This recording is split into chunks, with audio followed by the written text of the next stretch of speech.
David Byrne from Texas A&M. We're very excited to have him. He just told me he's been 30 years in Texas, but he said he might put on his New York accent for us. So that was a few years ago. He's doing a lot of things in Texas, Mark, as you've heard from other speakers, and I'm very excited because I'm a big Ralph Moore lover Thank you. of roses. So he is doing a lot with Ralph Moore stuff, as well as Burling, who was here yesterday. So without further ado, please welcome David Byrne. Thanks very much. I appreciate you inviting me and just the opportunity to be here. It's been a long time. I used to live in Redwood City a long time ago. About 30 years ago, actually, since I've been 30 years in Texas. What I want to do is give you some history of the Texas rose breeding program, and then go through all that, and then give you some idea of what we're doing now and where we're going in the future. And there's a lot of things going on. And one thing I'd like to do is pass around a sheet for people who might be interested in updates about what we're doing, as well as we plan to do a survey to kind of figure out what's going on in the rose world. And if you're interested, you can put that down too. So that can go around while I'm talking. Now, for those who might not know where Texas A&M is, if you're a football fan, you probably do. There tends to be there sometimes up and down and around. All sorts of intrigue goes on.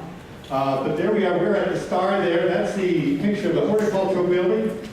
Actually, it was built about a year after I got there. I'm not sure if they did it for me or what. But it was good to have it. And so it's about 30 years old as well. And the Department of Horticultural Sciences, we have about 30 faculty. In the universities, there's 55,000 students. We have a wide range of disciplines, from medicine to engineering to, of course, horticulture, and everything in between, liberal arts and things like that as well. So we really well-rounded university, lots of students. When it's summertime, it's sort of like a ghost town, which I get a lot of work done. But you know, students are fun to deal with, unless they're driving, and then it's a challenge. I was actually hired as a peach breeder. And so I've been breeding peaches for 30 years as well. And this one of the ones I'm releasing now was a 20-year process of doing this. So I have patience. That's good. Now, you know, I was going well as a peach breeder, and then I was sort of influenced by a couple rose breeders. First Robert Basie, and then Ralph Moore. And I'm going to tell you the history behind that and how we got into rose breeding and how that sort of changed my career just a tad. Again, both of these gentlemen started in the late 30s in the breeding. Dr. Basie, mathematician, and just a hobbyist breeder, and I'll talk a lot more about him. And of course, Ralph Moore, he started Sequoia Nursery in 1937, breeder, nurseryman, and everybody, a lot of people know what he did. And again, we'll talk more and more about that. But let's start with Dr. Basie first, because he was the one who got me into roses. And I was not even thinking ornamentals when he came around. It was, you know, he was a retired mathematician when I met him in, I think 1990 is when I met him. And he taught things like imaginary numbers and things like that. Things I have no idea what they are. But he did, and he did a great job. Rose breeding was his hobby in his backyard, but he had 50 acres in his backyard, mind you. Not all of them in roses, but he had quite a few in roses. And of course, the Brazos Valley gives you a unique environment to work with. And because of the environment, a lot of humidity and heat, disease resistance had to be top on his list. And that's what he was exceptionally interested in. Now, I met him. He came by the office one day. And, you know, I sort of knew who he was. And he had a little vial of tissue, a little meristem. And he came in and said, "Dr. Byrne, do you count chromosomes?" Who else comes into your office and asks you if you count chromosomes? Well, Dr. Basie. And so I said, well, yeah, in a former life I worked actually with strawberries, and I counted a lot of chromosomes, and they have 56, which is a lot of chromosomes in the plant world. And so I said, yeah, and so I counted chromosomes for him, and since that day, about every week I'd go to his house. We'd go there on Friday afternoon. We'd walk through his blocks, which is delightful. And then after we did that, we'd sit down, coffee and ice cream always. I mean, that was what we did in the afternoons, and we talked roses. And so that went on for about 10 years. I just had a wonderful time and really got introduced to the world of roses that way. And again, he had those chromosomes down there. I think I have a pointer here too. These are the chromosomes I counted. Okay, and I'll tell you more about that story because it's sort of integral to what Dr. Basie was. Now, he found out as he went through things that there was different roses. And of course, his idea was to develop carefree roses. Essentially develop a bush which he could hang those wonderful flowers because he really liked the flowers. And of course, he wasn't interested in releasing varieties. People would go by his place, say, hey, I like that. He said, well, take it. And so that's what, I mean, that's what he did. He gave it to friends, he gave it to nurseries, and the few things are out there because the nurserymen went there and said, hey, I like that. Can I have that? And of course, he always said yes. And so that's what was his interest. He was really enamored about the rose. But he ran into these challenges of breeding. And black spot is not an easy thing to work with. And we'll talk more and more about that. But he found out most commercial varieties, nice recurrent blooming, excellent horticultural characters, just a wide range of things you can do, but they tend to be tetraploid. And I'll come back and explain that a little further, because if you're not a breeder, you probably don't know what a tetraploid or diploid are, but you will learn. And then he found the best sources of black spot resistance are not in the commercial varieties. Not starting to change, but still, most of them weren't. The best sources were from once blooming species. And these really didn't have a lot of really cool horticultural traits. They had some, but the best things were in the tetraploid level. And they tend to be diploid. Okay, now diploid and tetraploid is real key to this story. And this is a shot of a diploid. And diploid means it has two sets of chromosomes. Now, 7 chromosomes makes one set in a rose. And so there's 14 chromosomes here. A tetraploid has 4 sets, so it's 24 chromosomes. And now, from a breeding point of view, that's a sort of a conundrum. But because if you cross a diploid with a tetraploid, you come out with a triploid. And to do the sexual thing, you need pairs. You know, 3's a crowd. 2 works, 4 works, sort of. In the rose world, 4 works. But 3 really doesn't work very well. So we have problems with fertility. Not that they're not completely useful, but it may not be the most efficient way to do things. So Dr. Basie was thinking about this, said, well, there's got to be a way around this. So he was thinking, and you know, in the evolution of the rose, I mean, this is what happened. You got the Chinese monthly roses that came from China. They came over to Europe, and they just started crossing with these tetraploid European roses. And of course, you got all these neat triploids, which are really nice.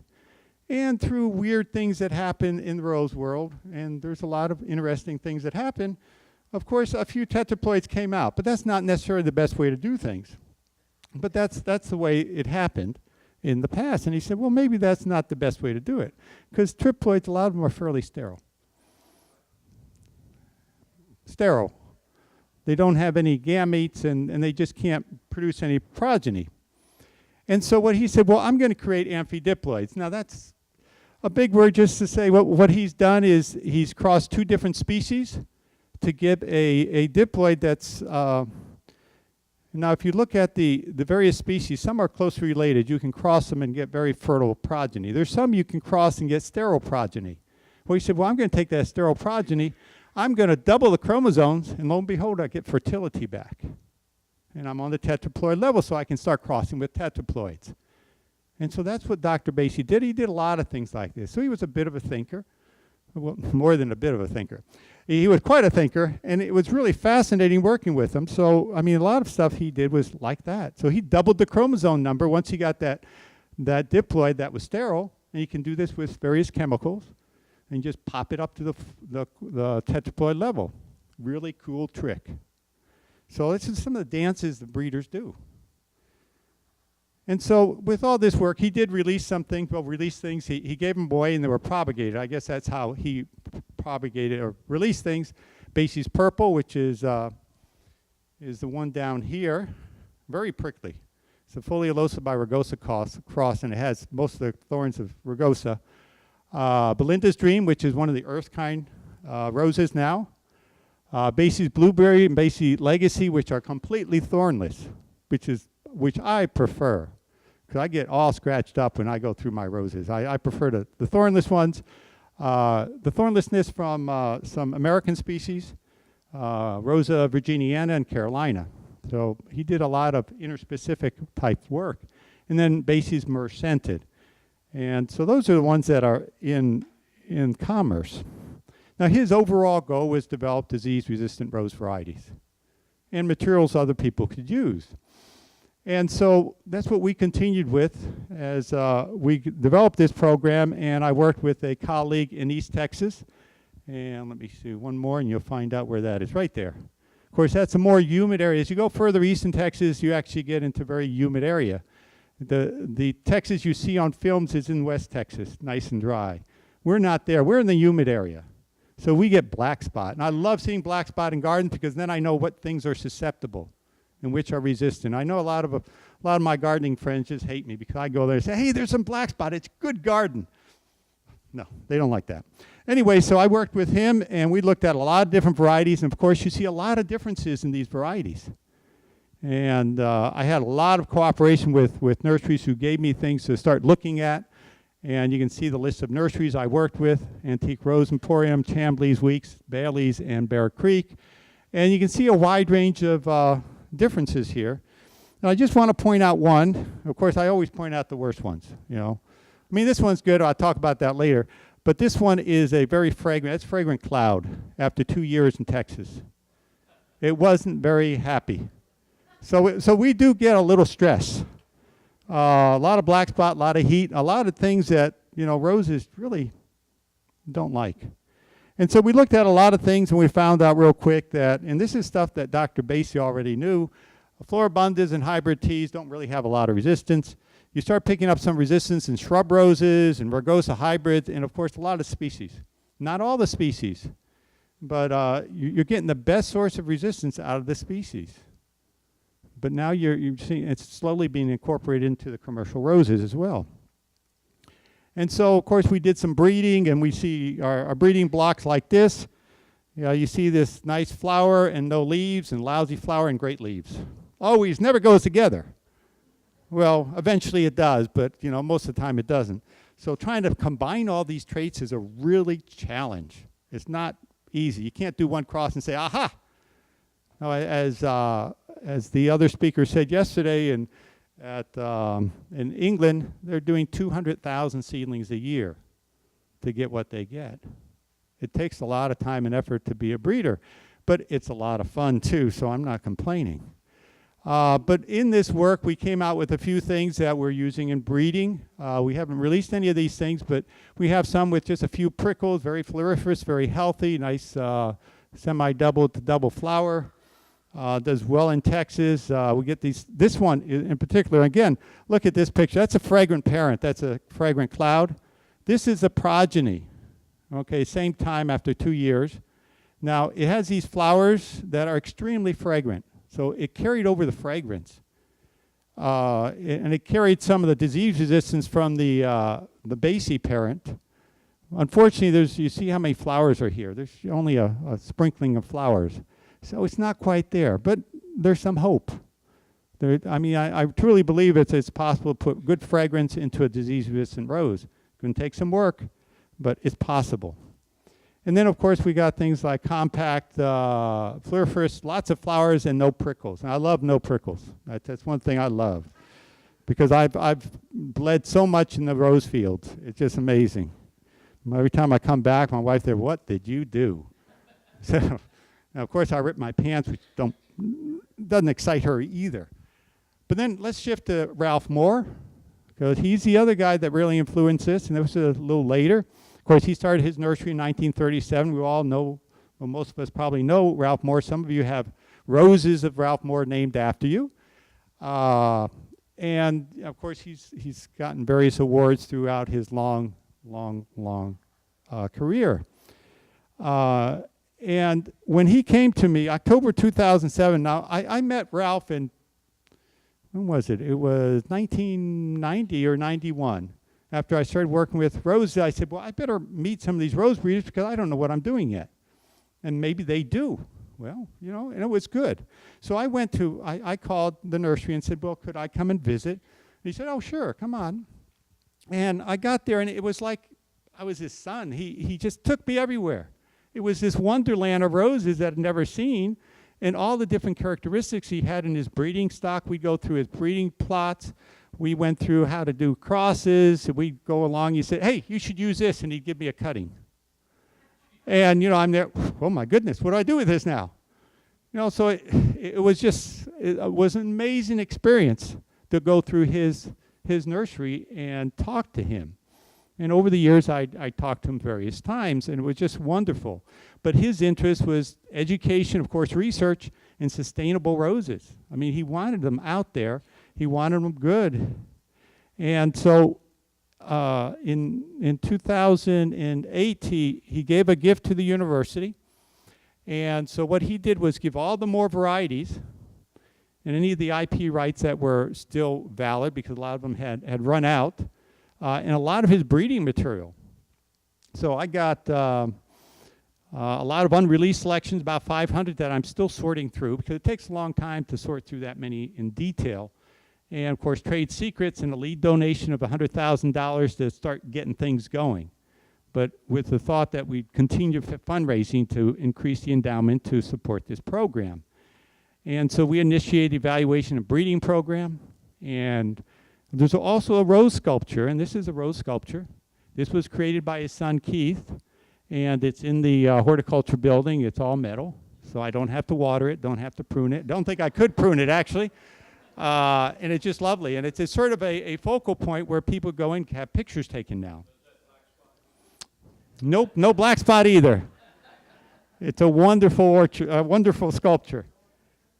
But going on, we have set up a Ralph Moore Endowed Fund for Excellence, again, to honor and enhance his life work, to allow students and others to participate in all these things he wanted to do. He always asked why not. He always wanted to go the next step. When he was in his 80s and 90s, he would start 30-year projects. He was very optimistic, and he just kept going. There's a lot of unfinished projects in his germplasm, and so a lot of things to do. And of course, he wanted people to develop leadership skills, help the community, be as creative as possible, and of course, a passion for learning is really what he had.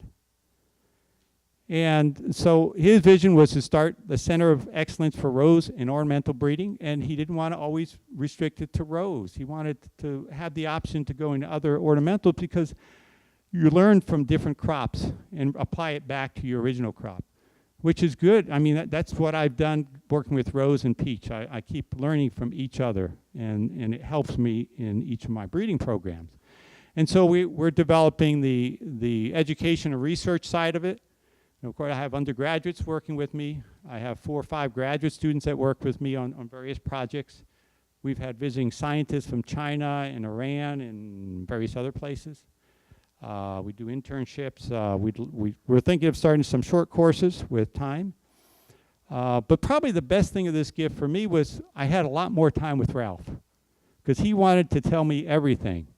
And so we would walk and talk and sit and talk some more. And he'd give me his notes, and he'd give me his thoughts, and it was a wonderful time for me. But if you look at the roses Ralph released, he started in the 1930s, but look at the 70s, 80s, and 90s, about 100 every decade, so that's 10 a year. It's a lot of roses to release. He did a lot of work. And notice in the 70s, 80s, and 90s, he's in his 60s, 70s, and 80s. So there is hope. I guess I'm really the younger generation. I'm just getting started, which makes me feel really good. But even in 2000, he was releasing varieties. You know, so he didn't slow down very much. And of course, he's best known for his roses and his miniature roses, and he's released maybe about 300 of these. About half of what he released was miniatures, but he worked on other things. He had a lot of ideas he was working on. Miniatures being one, but also stripes. He did a lot of stripes. Beyond the stripes, the halo roses, which was sort of new. And this is from another rose variety called Anytime that he selected for this halo trait. But beyond that, he also worked with Hulthemia Hybrids, which was work that was started in England in the 1960s, and he continued, and Jim Sproul now is continuing with that work and coming out with some very nice halo types. And if you look at these petals, the interesting thing about the Hulthemia type is that you get the dark color on both sides of the petal, whereas with the other halo types, you only have it on one side of the petal. So this is probably a better approach. So it was a hard one because Hulthemia is not terribly closely related to most other roses. So it took 50 years to get close. And now we're coming out, or Jim's coming out with some very nice things. Moss roses was another thing he wanted to develop. And so this is sort of, he released some varieties, but he's got a ways to go to really get it mainstream. Crested roses, you know, with the sepals, all with this lace type effect. Really pretty. He released some things, but his vision was really to put it into a cut rose, because he wanted a cut rose that would have these type of sepals to make it even prettier. So that's where he was going. We're not there yet, but he's got some basic stuff to work with. So he's taking the first couple steps.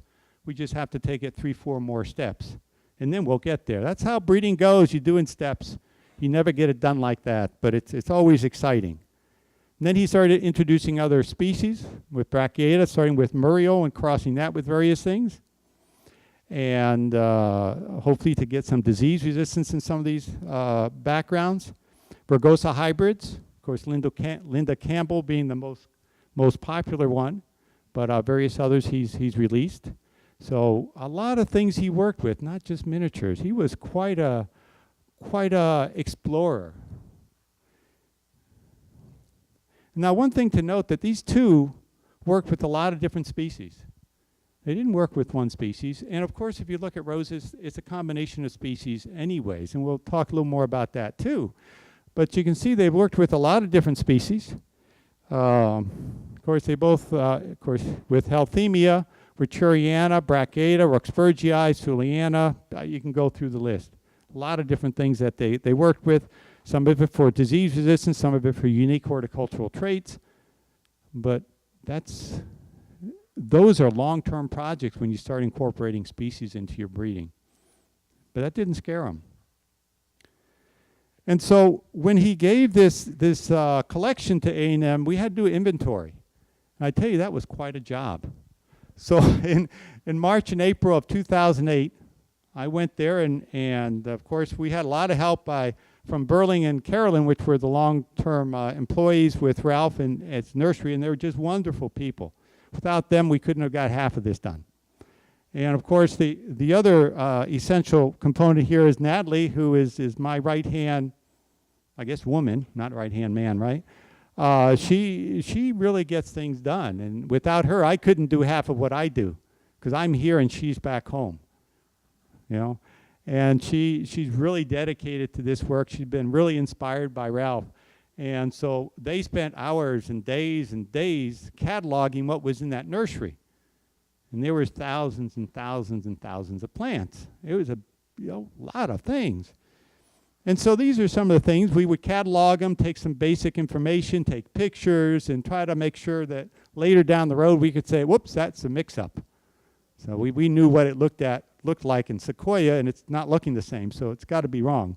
And so we did a lot of this work. And then in April of 2008, he was ready to retire. And he was 101 by this time, mind you. But when he retired, he said, well, don't take everything. Leave some stuff for me. Because he wasn't really ready to retire. He was ready to retire and just take it easy. But he still wanted some roses, do crosses, look at seedlings, so we left the seedlings. We left some basic parents that he could work with in one greenhouse. Everything else went. So 95% went, and he kept 5%, which is what he could handle. And so, yeah, he was sort of ready to retire. And so the roses were moved to Greenheart. And now, Bill DeVore really comes key here because he helped us do this. If it wasn't for him, we wouldn't have got half the way we got. And so he took all these roses, and he thought, he said, well, the rose collection couldn't be that big. Well, So he thought he could do it in one truck. Well, 5 trucks later, he got it done. So it took a lot longer than he ever imagined, and it was a lot more material than he ever imagined. And this is a picture of the greenhouse. It's full of all the 5-gallon pots that Ralph had in his nursery complex to keep them up off the ground, okay? And they had to weed these and fertilize them and really get them growing again, because they were a little weak by the time we got to them, because they've been less and less care just because a lot of other things were happening. And so, again, Burley and Carolyn were very essential here. They would go and verify the identification of all the varieties that went there, so we wouldn't be mixed up and sell things wrong. And so they went to Greenheart various times, and this is a propagation bed at Greenheart, so that they used to help identify these things. And so that was July in 2008. And then all the ones that were in the greenhouse went outside in pots and were maintained there. And then at that time, I started evaluating them, because I didn't really know what was out there yet. Now, Greenheart's on the coast, so it's very different from Texas. You have to keep that in mind. So it's to give me no idea what they'll do in Texas, but at least I get an idea what they look like. And then that's a good start. And in November 2008, Ralph actually went to visit the collection. And so Bill was very gracious. He spent all day with us and took Ralph out. He got close so Ralph could hear, because he was having trouble hearing. And it was just a wonderful visit. Ralph really enjoyed it. And then we started moving things to Texas. And this is, Texas is not an easy place to live for a rose. Easy for people, mind you, but hard for roses. And so we started putting them out in the field. And we don't spray in this particular field, this research field, we don't spray at all. So they had some trouble, because where he was breeding, he didn't have black spot. So they were not selected for resistance. So, that was an issue, and we knew that was going to come. And then throughout 2009, I came 3-4 times to look at the roses and take notes and that sort of thing. So I'd come for I'd come for peaches and then go see roses and then come back and go back and forth. So I had a lot of fun and a lot of travel. It was always interesting going from the Central Valley to the coast and the difference in the climate. Sometimes I forgot and got out of the car not knowing where I was, and then be hit with the heat. And that's no fun. It's always nice to be ready. And then in February of 2010, the breeding material was moved from Greenheart to Texas. Okay? And I got very good cooperation from Seville Farms, which is near actually Fort Worth. And they planted this whole collection out for me and maintained it for me up to this day. And there was, I guess 1,200 plants we put out there in one day. They sent all their people to help us, so we got it in. And now they do spray it because it's to maintain the collection.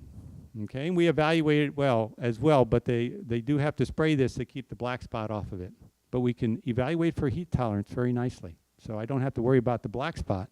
I can do the black spot evaluation in College Station. So we have various sites we're moving in.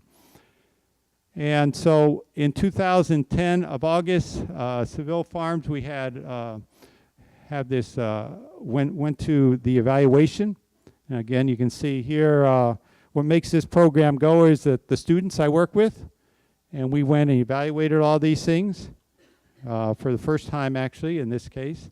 And then we had a field day, so it's showing people the Ralph Moore Rose collection. Master gardeners, extension people, researchers, nurseries, everybody was invited. That was on our list. I didn't have a big enough list for everybody. But so we got a lot of people out there to look. And in 2011, we did it again. And one of the ideas here was to get some of these things tested by nurseries so they could go out and commercialize some of the unselected materials or unreleased materials to hopefully generate a little money to go back to maintain the collection. Okay, so we have various nurseries doing evaluations: Monrovia, Marinova, Capstone, Greenleaf, Seville, and Kawamoto Nursery. Now, Kawamoto Nursery is a nursery in Japan, and they came out and looked at things. And when they were leaving, they said, just ship it to us. I said, well, which ones? All of it. I said, really? And I said, well, can I do it in stages? Because you can imagine trying to send 500 different things in one swoop. No. So we've sent them about 100 things to evaluate by now. And every year we'll send them a few more. But and the other thing they said, well, you should come in May to look at them. I said, well, May, I'm too busy. I got peaches and roses and everything else to do in May. There's no way I'm going to get Japan in May. How about August? They looked at me saying, August? We don't have roses in August. They don't flower. I said, well, we have flowers in August and we're hotter. So maybe you should do some of ours in August. I want to see them in the worst condition, not the best condition. And so, well, they haven't told me to come in August yet, but maybe. Well, we'll work on it. Once they see them, maybe they'll decide, hey, some of these are good. You know, they do in August. And again, what these two men wanted was pass the torch to the younger generation, which makes me feel very young. Of course, I guess there's a younger generation too. But you know, that was their vision. They wanted to keep things going. They want to make it work. Do the long term. And here's some of the younger generation. You see, I'm in there. So, but yeah, you see, I'm the old guy in there. So I guess I'm the old guy in the younger generation. But you see, all these people, most of them are working with roses, some with peaches. But so I padded it just a little. But anyways, they're excited. You know, I get more interest in rose breeding from a research point of view, from a graduate studies point of view, than fruit breeding ever had. So there's a lot of excitement out there. Okay, so what are we doing? Well, I mean, are we doing anything since Ralph gave us this stuff? Well, yeah, we're doing beyond evaluation, which we've done a lot of. We've done a lot of evaluation. What I do breeding-wise is I have basically a couple breeding programs. One on the diploid level. Remember I told you 2 sets of chromosomes, and one on the four set of chromosome level. So one on the diploid, one on the tetraploid level. And then I have a program that sort of try to combine them. Okay, so I do 3 different breeding programs on purpose. Okay, and so what we're trying to do is combine the Basie and Texas A&M stuff with the Moore stuff, because the Basie and Texas A&M stuff has really good disease resistance, really good heat tolerance. The Moore stuff has wonderful horticultural characteristics, and some have really good heat tolerance, but generally black spot is an issue. And so I got to get that in there. And so we're doing a lot of these types of crosses and starting to put them out in the field and see what the torture field does. You know, no sprays. And it's interesting to see how many things. This is done the typical way. Do a lot of crosses and put out a lot of seedlings, just typical plant breeding. We're doing other stuff, and this is one of the graduate students. This is Jake, looking at ploidy levels, because ploidy does count. I mean, it's very important. And so he said, well, I said, well, let's see what all this Ralph Moore stuff is. What ploidy level is it? Is it diploid? Is it triploid? Is it tetraploid? Or is it something else? We didn't know. So he did that. And then we're starting to do some interploidy crosses, diploid, tetraploid, triploid, all the different combinations to see what we can do with it. And some interesting things coming out there. And of course, we have lots of collaborators.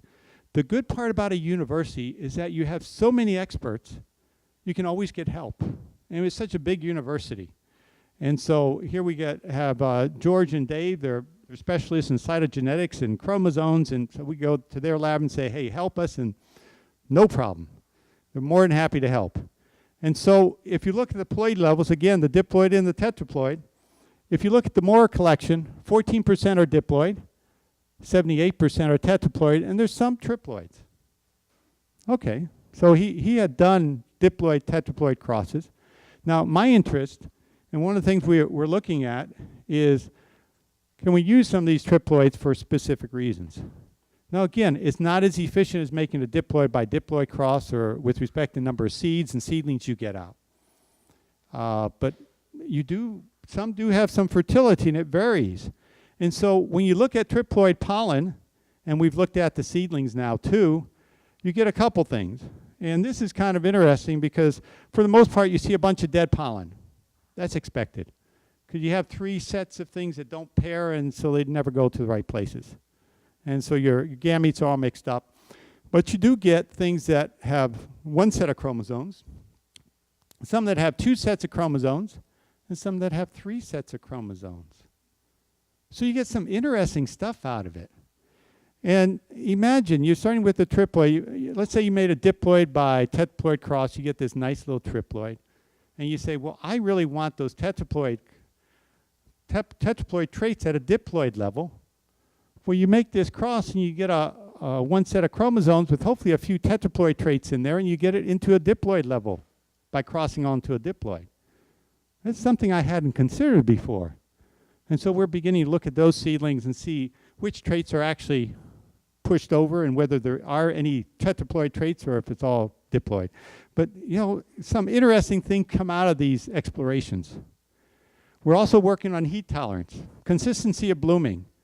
And that's a big issue for us. I mean, we do get slightly hot, and I'll show you some temperatures. This is Akkerd Gravestein. He's actually South African, and he's just a wonderful guy, really hard worker. When I say, hey, we got a weed, he's all with me, you know.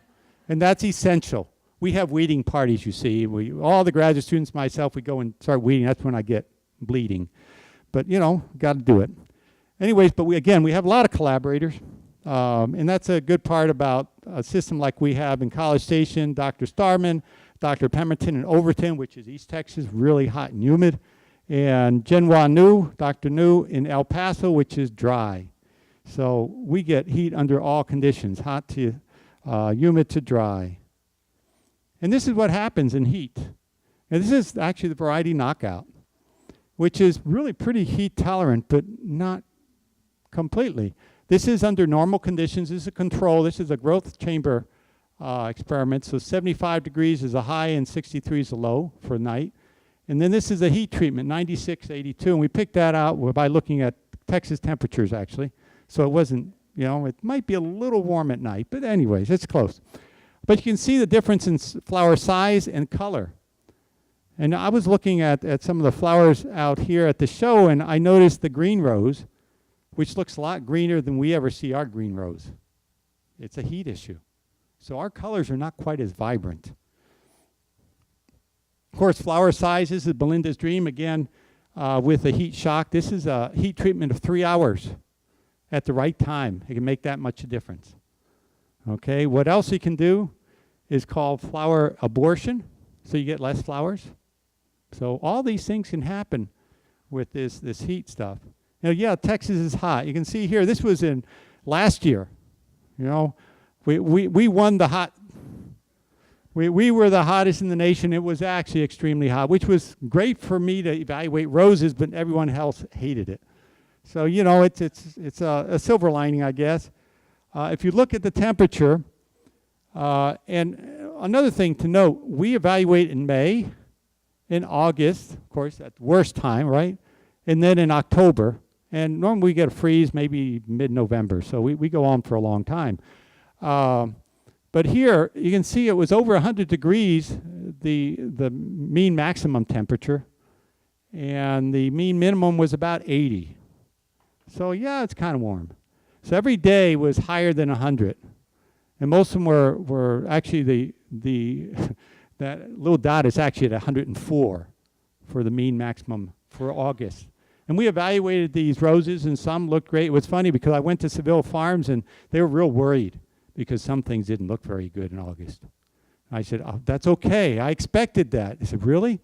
Oh, thank goodness. We thought we were just killing them. I said, no. No, genetics has a lot to do with this. And so what we did, and luckily we were doing this, we were doing flower intensity ratings. It was a quick way to look at how many flowers on the plant by looking at the percent of the plant covered with flowers. And so this takes in flower size as well as number of flowers. So we could go there real quickly and do the evaluation. And of course, if you're doing thousands, that's what you need. And this is sort of what it looks like. You can see just a rating of 1 or 2 would be somewhere around there, just a few flowers. 3 to 4 getting there, 5 to 6 up here. We didn't see many 7s, 8s, and 9s. We didn't get that many flowers. But 5s and 6s and 7s, yeah, we got those. And so that's sort of what we did. So we did this 3 times a year. And if you look at the mean, of course, this is the Ralph Moore collection. And you get some that are really good, 50 to 60% of the plant's always covered with flowers. That's great. That's what I like to see. Of course, then you had these. Not very good. And if you look at them, now this is an average over all 3 seasons. If you look at them by season, this is the poor flower intensity. They flower best in the spring, which you'd expect, and then they sort of crash in summer, and then they don't recover. So that's not good. But then we got these things that were in between. And so they behaved like this. And these are real sensitive to heat. You can see they're great in the spring. They crash in the summer. And then they surprised the dickens out of me. They came back in the fall as if nothing happened, which really surprised me. I had no idea they could do this. So Sweet Chariot's among those. So it's one of the ones I use for my genetic studies because it's extremely sensitive to heat. And then I have ones that I cross it with are very, very tolerant. Then Tea Party and Baby Betsy, there's a few that are really, really sensitive to the heat. Now we're talking real heat in Texas too. And then you have the ones that are good.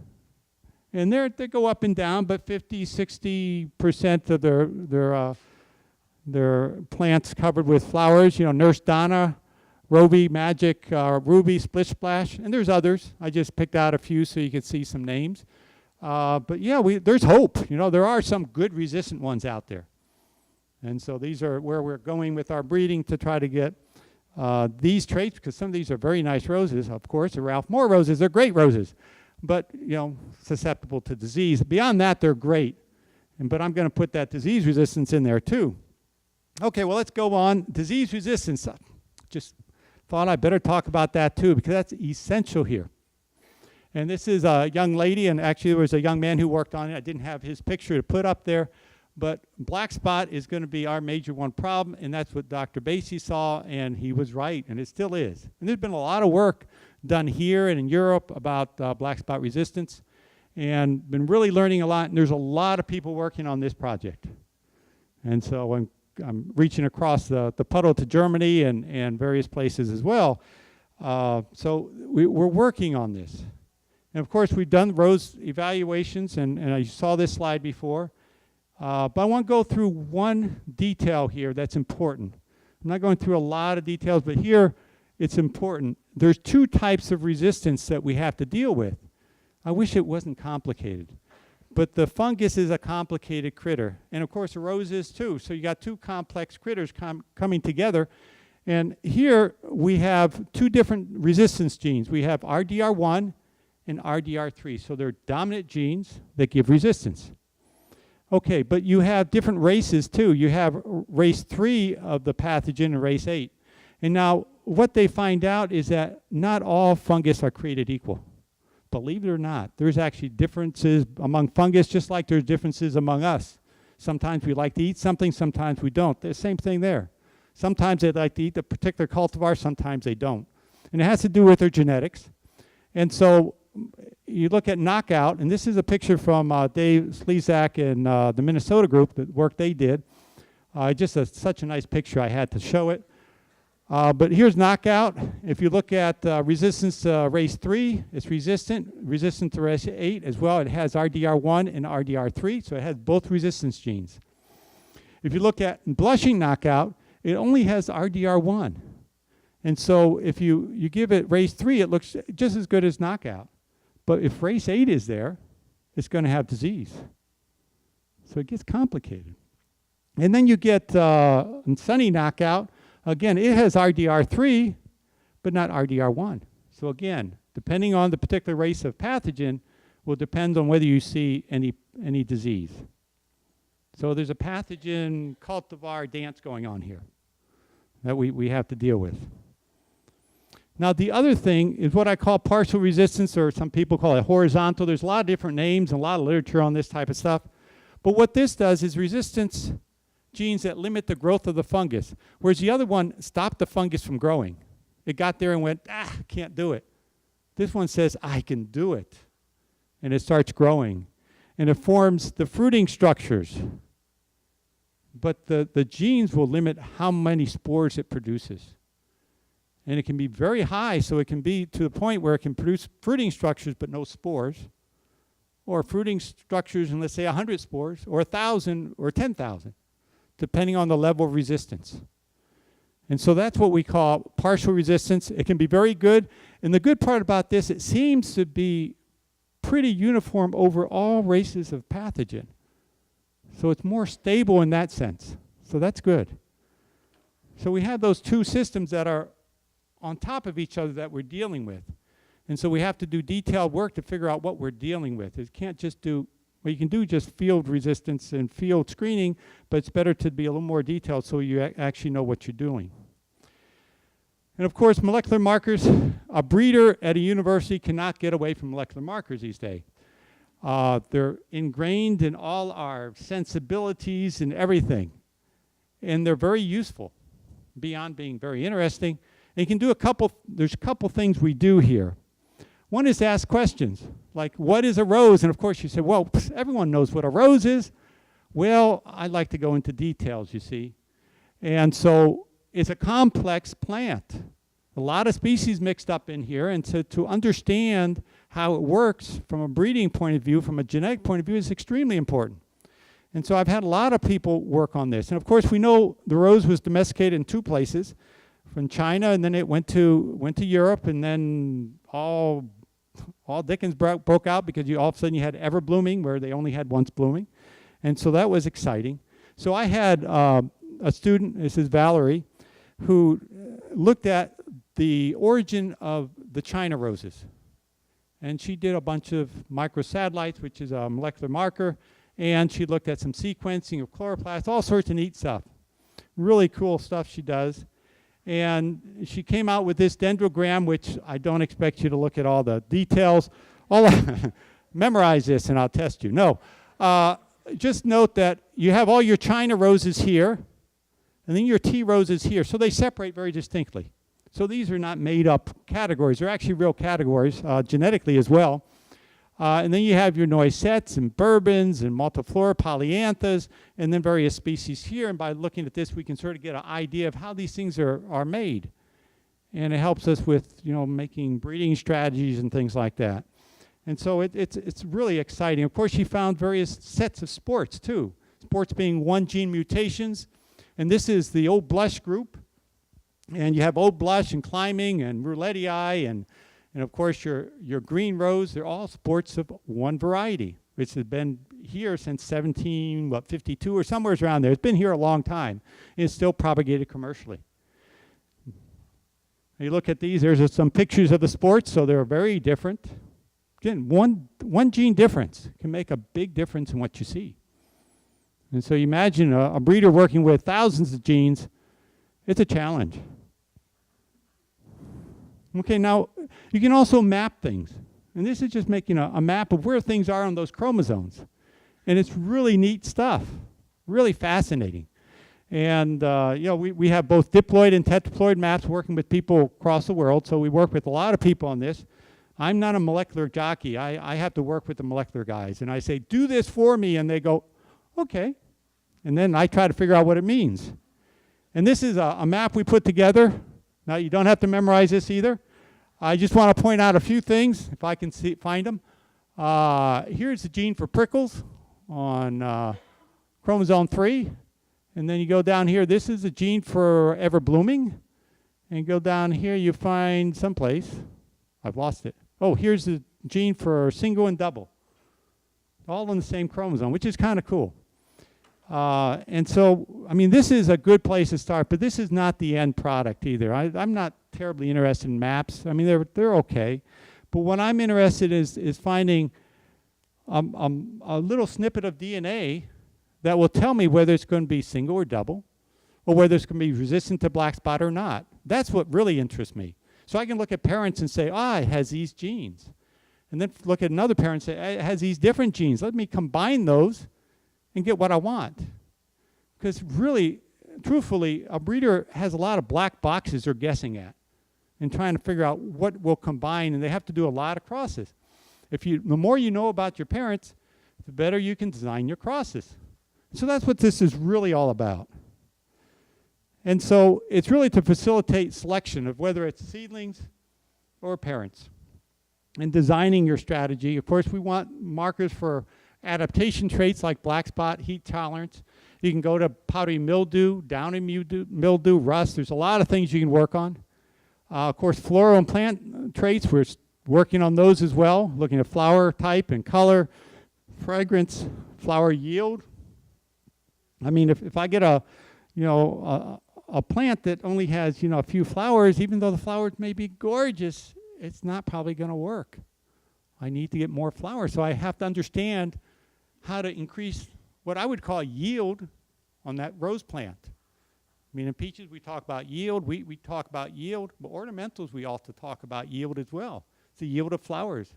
How many and how frequently they repeat. Very important. Of course, plant architecture, whether it's a ground cover, a climber, depending what you want, you make different crosses. And the exciting part here for me is that there's been a lot of advances in this molecular stuff. And so it's becoming affordable, I guess is what you'd say. And we're working on a technique. I mean, 10 years ago, to make the map we made, which had 100 markers, I bet it cost me $150,000 to do that. Now, if I want to, and I'm working towards this, I can do a map for about $5,000 with more markers by sequencing. So it's a whole different ball game. So things are changing rapidly. And it's great to be at a university where you keep up with the people who know what they're doing and get them to help you. And so there's a lot of collaborators again. It's just there. And so my program basically has been doubly blessed. I've been very fortunate to learn from two wonderful breeders, two very, very generous people who want to continue with the work, want this program to develop, and gave what they could to the program. And what they both thought, and I talked to both of them very extensively, what they wanted to see. And this is actually a quote from Dr. Basie, but I think it encompasses what Ralph would say too, is we now need to unlock the treasures of the entire rose genus. One man, one lifetime are not enough. I guess I'm not going to live long enough. The logical answer is a university where the torch can be passed. And they will pass the torch as long as there's an endowment there. And that's a good part. They take those things very seriously. And of course, pass the torch to who? The younger generation. There's lots of them. And they're excited. And they're willing and able to do a lot of work. So I want to just mention this. I do have a Facebook page. I've just leaped into this, so I think I started this 3 days ago. Yeah, barely got under the wire. I think I have 50 likes, 50 friends now. It'd be nice to get 50 million, but I don't think I'll get there. But by all means, visit. There's not much on it now, but I'll be adding things as I learn how to do it. I have a student who's going to sort of get me through this and make a plan. And so, I've been working with the university people to do this, and they've been extremely supportive. And so this is my leap to social media, so it should be interesting. I do send out periodic updates as well by email. If you're just an email person, don't want to get into Facebook, I'll try to keep informed anyways. This is sort of what Ralph would always tell me, that a breeder needs to be a dreamer. And of course, if you know Ralph, you know he wrote lots of poems. And every time I would visit him, he would have a piece of paper in his hand. He'd be scribbling down some sort of thought. And of course, he has a book of poems, which actually I have more copies if people are interested to buy them or have them. Please contact me. I do have a few that weren't sold, but it's just a wonderful, wonderful thought. I mean, you look at a rose breeder, you do have to be a dreamer. You have to try to imagine what's next. So you have to sort of foresee the future. Breeders have to think 10, 20 years ahead, because as a previous breeder's person said, that we start something now, in 10 years we release it. So we really have to think far ahead. We have to have a lot of patience, and it's a lot of fun. But you imagine working 10 years, coming out with something, and people say, "I don't want that." That's a tough one to take. That's when you put it all in your yard and say, "Aha, it's great anyways." Another thing we're doing, and this is something it's not online yet, but we're going to get there, And thinking of the future, we always want to know what people are thinking, because that helps us decide what the future will be, what the thoughts are. And so we're developing an online survey, a series of surveys actually, because as we learn more, we'll ask more questions. But Roses for the 21st Century is what it's called. Working with Don Hallman of the Rose Hybridizers Association on this. And again, the objectives are to try to figure out the important qualities of a rose, and that may seem simple to everybody. But when you're trying to figure out what 1 million people think, it's not so simple. And so, yeah, some people say, fragrance is all you need. Well, unfortunately, if I just have that real fragrant one that has 5 flowers and, you know, it survives, that may not work for most people. It may work for you. But so we got to go beyond that. So we want to know what the consumer thinks, what the marketers and sellers need, and what the production industry need. Because we have to satisfy, breeders have to satisfy all 3 parts. If the variety doesn't work in any given part, it's not going to work. And so that's very important. So let me go through a few questions. We have time? Okay, we'll go through this real quick. Well, I did pretty well then. Okay, the things like how important are these factors in your choice of rose? And so you can go through them and either not important, not very important, important, very important, most important. I wouldn't expect you to put most important for everything. Now, there are some that are most important. That's fine. And so, you know, things like this. And there might be other traits that you want us to look at. And you need to tell us that so we can incorporate it into future surveys. Things like a favored rose cultivar in your garden gets severe black spot. What would you do? Well, I would do nothing. I spray organic fungicide. I play a chemical fungicide. I would move the bush, put it in a different place and hope it wouldn't come. Well, on black spot, that's probably not a good choice. Or I would dig it up and throw it away. I mean, that's probably what I would do, but I'm not the normal rose grower. Or things like, you know, rank the factors in importance when deciding to buy a rose. I'm going to make you work because I want you to put them in order, not everything on top. And then we'll have questions later on that say, well, if it had this and this, or this and this, which would you choose? You know, trying to parse out how important all these various things are, which is not an easy thing because everyone thinks slightly different, which is good. You know, it makes life interesting. So that sort of thing. So anyways, that's the end of my talk. Again, that's my Facebook page. I do hope you can visit, or if you want to email me directly, that's fine too. If I have any time for questions, I'd be glad to answer them.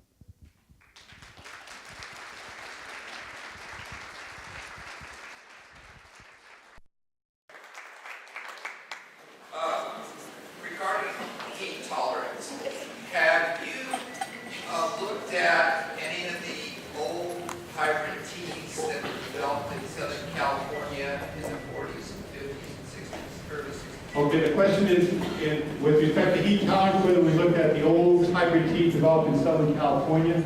No, we haven't actually. The hybrid teas I've looked at have problems with the black spot, which is another issue we're dealing with. So, and the other point to note is that heat, dry heat and wet heat are very different in their response.